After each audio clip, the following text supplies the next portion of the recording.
ironic fact that the most spectacular finds always seem to turn up in the least romantic places. Malcolm Tricker has been driving a mechanical excavator for almost 20 years. And on the 26th of October, 1968, he was helping to level the site for a new housing estate near Ipswich in Suffolk. It was certainly his lucky day, because his machine suddenly scooped these out of the ground. 5 beautifully decorated hoops of solid gold. Torques, they're called, and they're the sort of splendid ornaments which the Celtic aristocrats used to wear when they went into battle against Julius Caesar. Mr. Tricker's discovery caused quite a stir. But to him, on that momentous morning, it was all a bit of a mystery.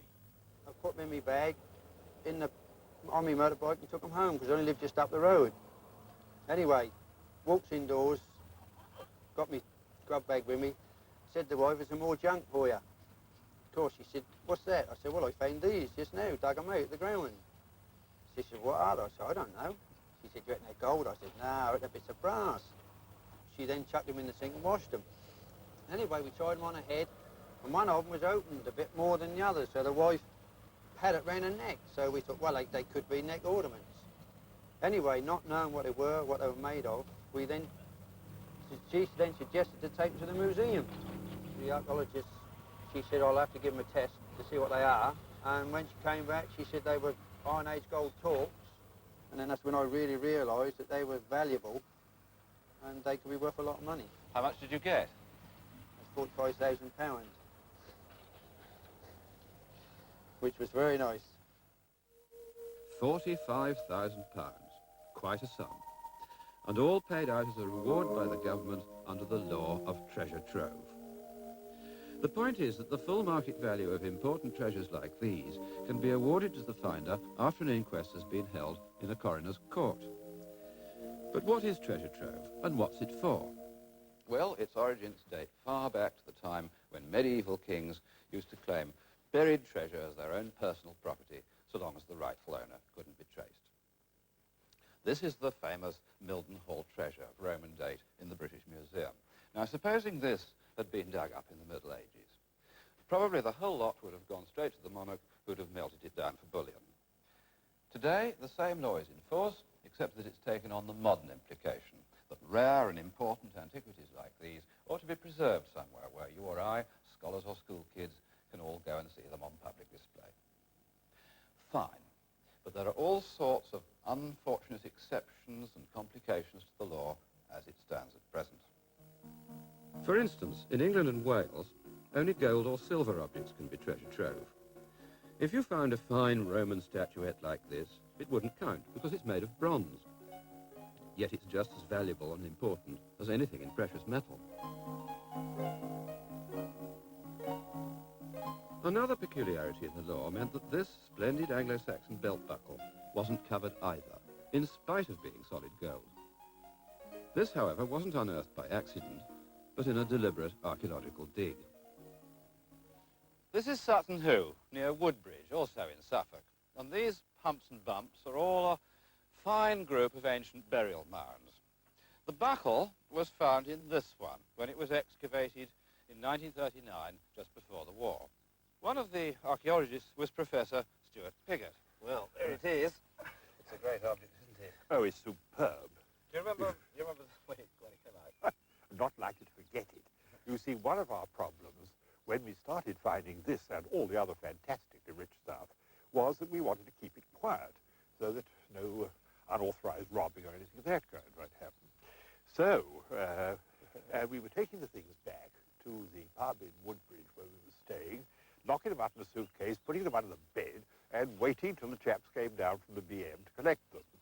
And I came down one evening with this in a cotton wool and a little box in my pocket. And I went straight to the bar. And there was a chap there, and he asked the usual damn fool question.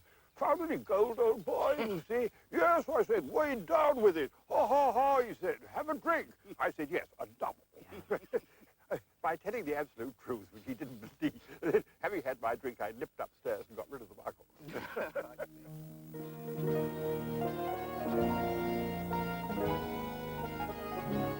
The fragments of this awe-inspiring helmet were also found in the barrow and proved to be the personal property of an Anglo-Saxon king who ruled East Anglia almost 1400 years ago.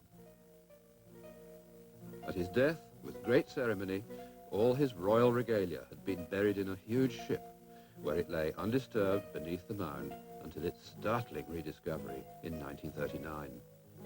In the middle of the boat, there was a mass of what clearly had been planks or something like that. So we thought, well, if there is a burial deposit, it's under there. And then we very carefully started brushing this and cleaning it and photographing it, this kind of thing. And then a first streak of gold appeared. It was the back of the purse mount, as a matter of fact. And then, of course, we were all horrified at what we'd got. What are we going to do with this? You lifted one thing, and then, to your horror, there was something else even more exciting underneath it. By law, there had to be a treasure trove inquest, and the only place available in the parish was a dilapidated British Legion hut. The jury, 12 good men and crew from the parish, who had to pronounce on this, they had to go somewhere to consider their verdict. This had not occurred to anybody. It was then realized at the last moment that the only private place they could go to was labeled ladies. And they duly filed in, red in the face, knowing they'd never live down this story in the parish for the rest of their lives, and emerged very quickly with a verdict that, of course, that it was not treasure trove. And that's the interesting thing. It was therefore the property, because there had not been an intent to recover in this world, it was the property of Mrs. Pretty. Yeah. So in the end, something as splendid and as important as that was not treasure trove after all. No, it was unprotected, so to speak. It was only owing to the enlightened action and generosity of Mrs. Pretty of giving it to the nation. She could have put it on the public market and made an incredible amount of money. Sold it anywhere. Anywhere. Split it up. Yes, anything. Yeah.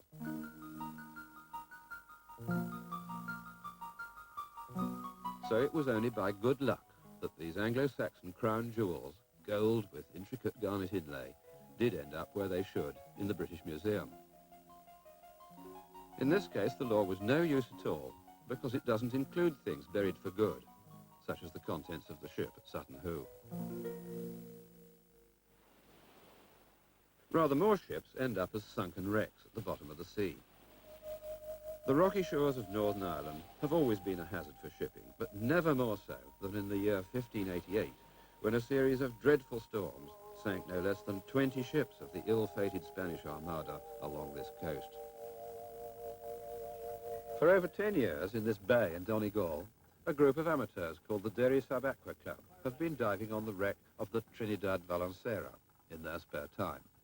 Their leader is a professional marine archaeologist, Colin Martin.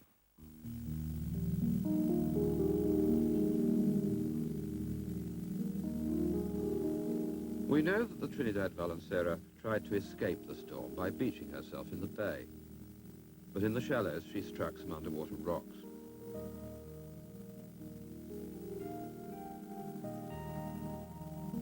There she sat for a couple of days before she finally broke up, so that her crew had time to retrieve their more valuable possessions.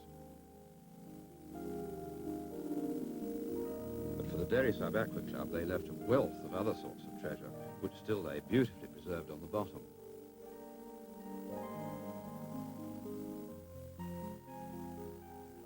To the divers, it's always a thrill finding things lost on that fateful day when the ship went down. My first thoughts go back to the last guy who handled this material 400 years ago, what he looked like and what kind of person he was. And all this time has passed in between, and then I come along and get it next.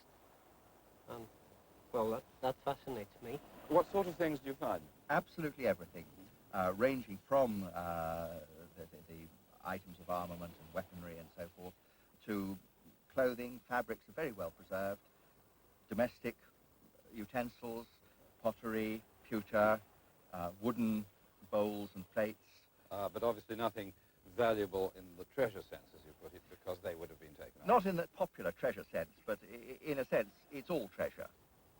In this bay, there are somewhere in the region of 5 wrecks. What sort of thing? No, nothing to the same extent as La Trinidad Valenciera. Different other ships, one that was wrecked last December, a trawler, at the far end of the bay. But I think in total, in this bay alone, there are 5 wrecks. All of them very nice dives, gorgeous dives, in fact. What's it like when you go down, I mean, and find something? It's heaven on earth. I think that's as good a way as you could put it. Is this treasure hunting, then? Yes, I think it is. But that, of course, depends on your definition of what treasure is. And I think what we think treasure is the sum total of everything in its context and in a preserved, complete state, which not only we can enjoy the excitement of, but succeeding generations can. Yes, that's treasure hunting, and we're proud to do it. Those aboard the Trinidad were comparatively lucky, for most got off her safely. A few miles west along the coast, the Girona, one of the finest ships of the Armada, ran into a reef in the same appalling weather and was instantly smashed to pieces.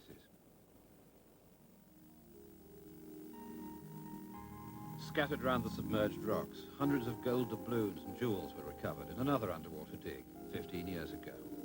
The personal possessions of doomed men swimming for their lives. Only 5 survived out of the 1,300 souls on board. All the treasures from the Girona are now on show in the Ulster Museum in Belfast. But treasure means much more than valuable objects found in the sea or under the ground.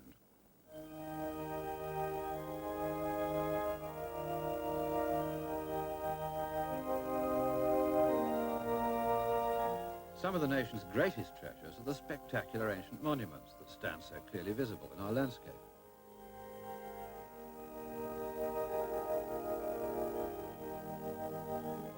All such places, quite rightly, belong to all of us, and they're protected on our behalf by the government and by bodies like the National Trust. Today, there are some 2,000 of these historic buildings which are classified by law as scheduled monuments.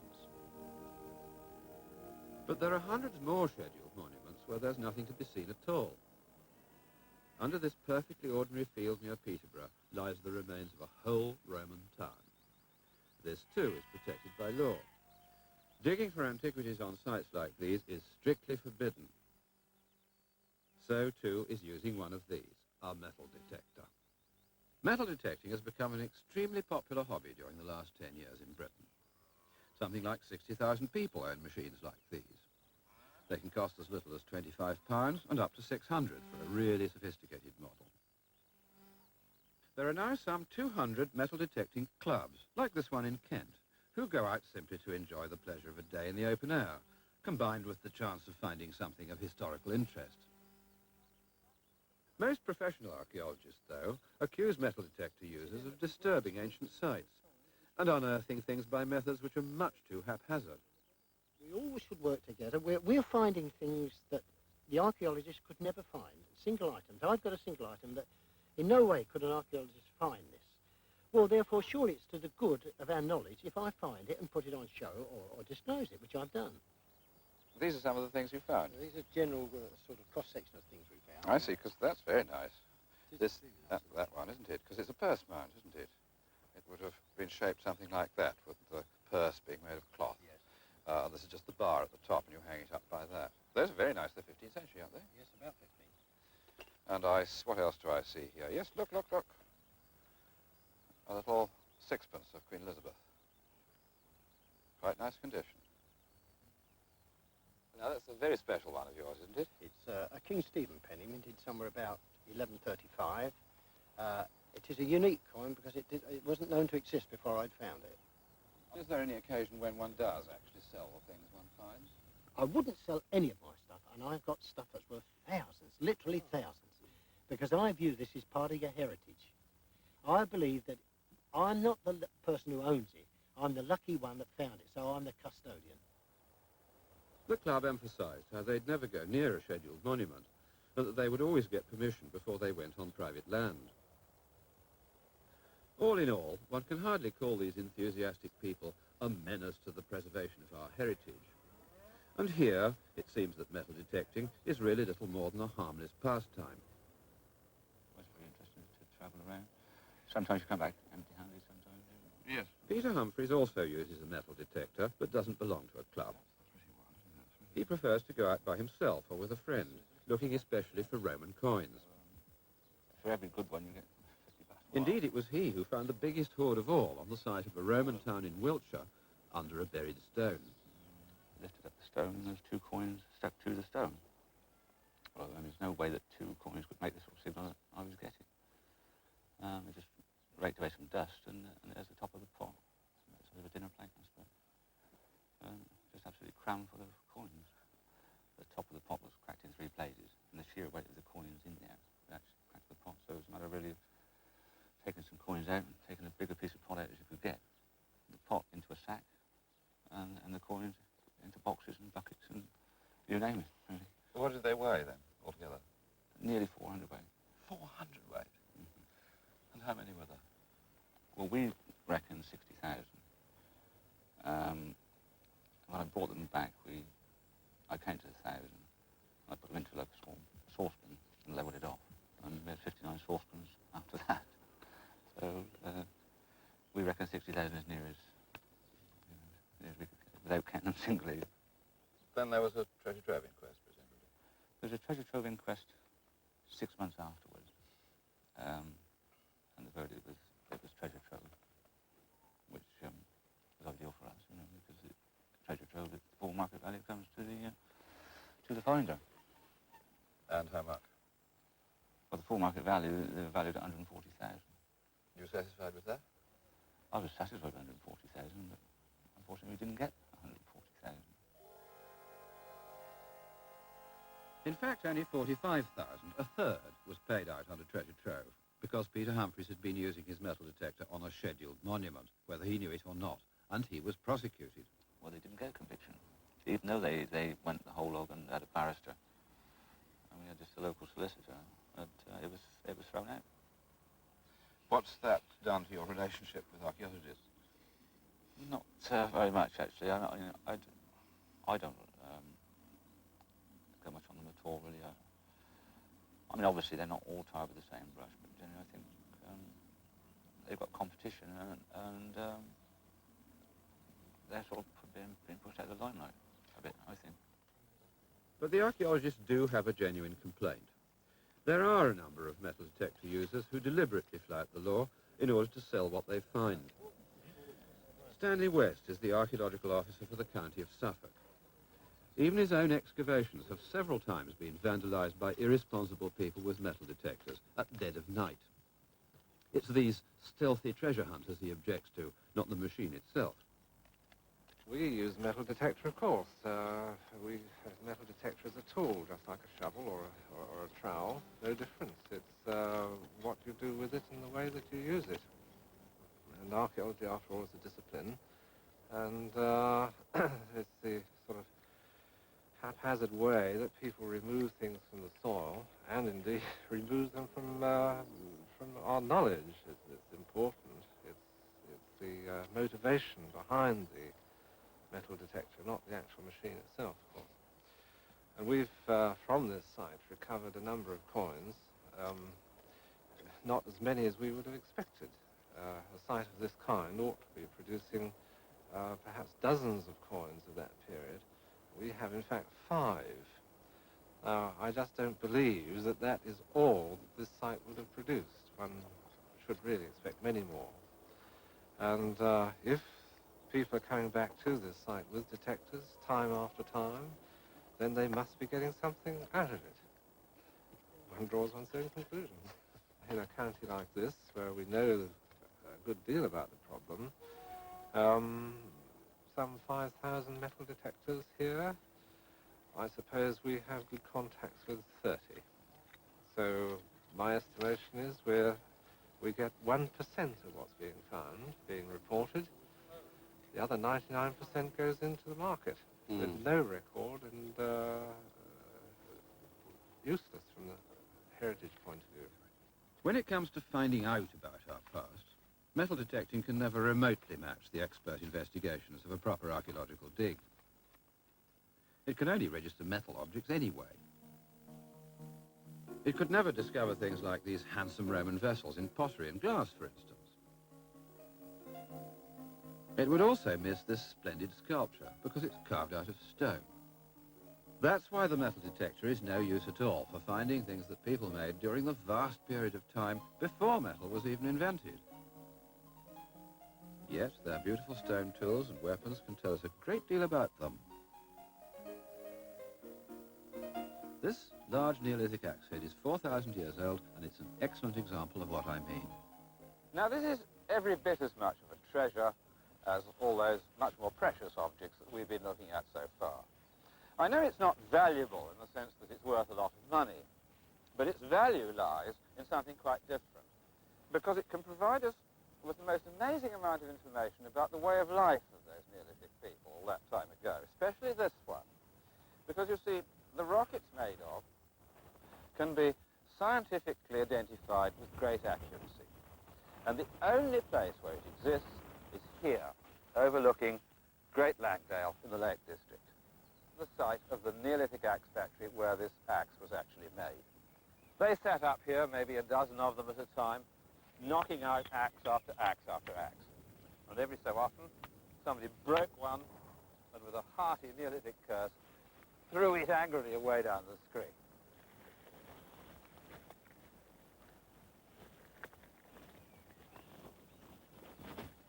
You need strong boots and a good pair of trousers for this sort of thing, but it's very rewarding because quantities of those Neolithic factory rejects are still scattered all the way down the mountainside. On this occasion, I found 3 quite nice ones, as we'll see in a minute.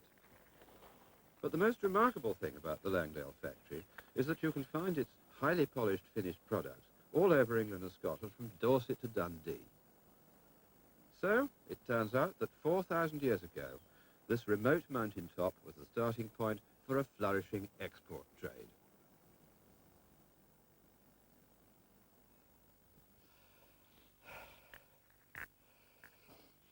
Well, there we are. That's what we found up the scree. 3 quite nice ones, really.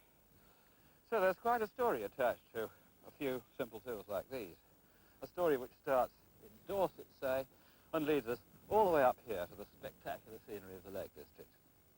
In this case, it's taught us a great deal about an early industry and the island-wide trade that it supplied. Other sorts of objects, and places too, tell us about religious belief, methods of warfare, and the everyday existence of people who inhabited the British Isles since ancient times. The point is that it's things that lead to people, and that's what archaeology is all about. And in the programs which are going to follow, I'll be showing you